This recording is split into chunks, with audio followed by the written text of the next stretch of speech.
পার্বত্য চট্টগ্রাম বিষয়ক মন্ত্রণালয়ের দায়িত্ব থেকে দীপন দেওয়ানের সরে যাওয়া নিয়ে সামাজিক যোগাযোগ মাধ্যমে প্রশ্ন তুলেছেন ঢাকা বিশ্ববিদ্যালয় কেন্দ্রীয় ছাত্র সংসদের সদস্য সর্বমিত্র চাকমা।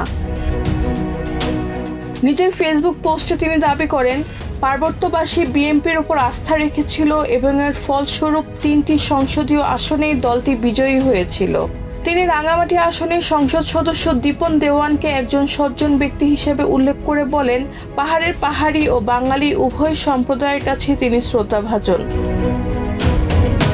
সর্বমিত্র চাকমার মতে অসুস্থতার কারণ উল্লেখ করা হলেও দীপন দেওয়ান স্বেচ্ছায় পার্বত্য মন্ত্রীর পদ ছাড়েননি।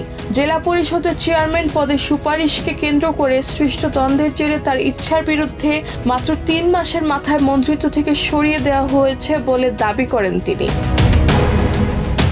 তিনি আরো বলেন, মন্ত্রী ও প্রতিমন্ত্রীর দ্বন্দ্বের কারণে এভাবে একজন মন্ত্রীর দায়িত্ব কেড়ে নেওয়ার ঘটনা বিরল।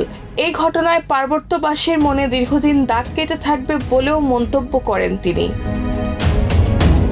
রেহানা বেগম, প্রজন্ম 24।